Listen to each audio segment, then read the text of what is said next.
Hey guys, welcome back to Friday Night Folklore. It's your host, Devianamagenta, and today I've got a spooky fairy tale for you that comes from the depths of Russia, circa 1800 or possibly older than that. This one is no exception to the rule of winter being mythologized as both deadly and beautiful at the same time. I hope you enjoy. Once upon a time, there was a widowed woman.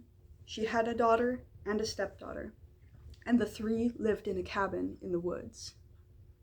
Now, the woman used the money that her husband left over when he died to richly pamper herself and her daughter, while the stepdaughter was made to work as a servant.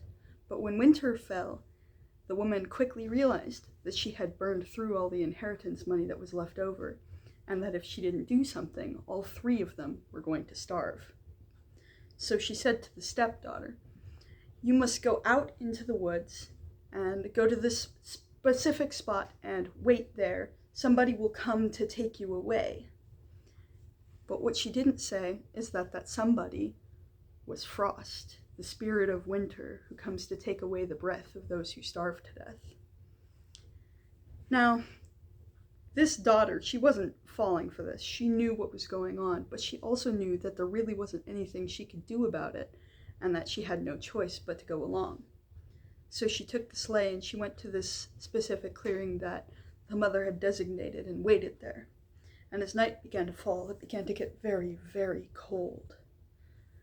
And as she was sitting there, rubbing her arms because she was cold, looking around, the moon came up, and the moonlight shone down on the snow, and it flickered beautiful and white. The trees were covered with swirling patterns of frost, and icicles hung from them like diamonds. And as she sat there, the girl looked around and she said, "How beautiful is the moon on the snow! How lovely is the frost on the trees, the icicles, they look like diamonds." And as Frost came along to take her breath away, because she was freezing to death at this point, he overheard her say all these things about his winter, and he was flattered. He came down and he said, "Thank you for seeing the beauty in the winter that I have worked so hard to create." And he blessed her and placed gifts on her. He covered her in beautiful white lace and silver and sapphire and diamonds before flying away into the sky. The next morning, when the girl returned home, she showed her mother and her her stepmother and her stepsister the jewels and gifts that Frost had given her. And the mother was immediately very jealous, and she demanded that the girl give her all those things. And the girl said, "No, these are mine. Frost gave them to me. I'm not giving them to you." So the mother said to her daughter, "All right, you go out into the woods and go to that same clearing and wait for Frost so that he'll give you presents too." So the daughter took her sled and rode out there to the woods, and when she was out there in that spot, she sat there and she was like, "This sucks. I want my presents already. I want Frost to give me my presents now. This winter's so cold and wet, and I hate winter, and I miss the sun."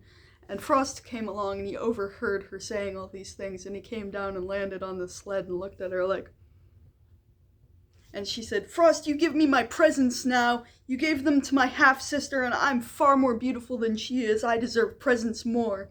And Frost said to her, "Your beauty only extends to the outside. You are ugly on the inside." And he froze her solid to ice. The end. Hey guys, I hope you enjoyed this spooky winter fairy tale. Next week, I got another spooky winter story for you. It's the Yule Lads, as suggested by my friend Star. And if you enjoyed this video, don't forget to like, subscribe, leave a comment if you've got any fairy tales that you would be interested in, or a particular part of the world you want to hear a myth from. Yeah, so have a nice day.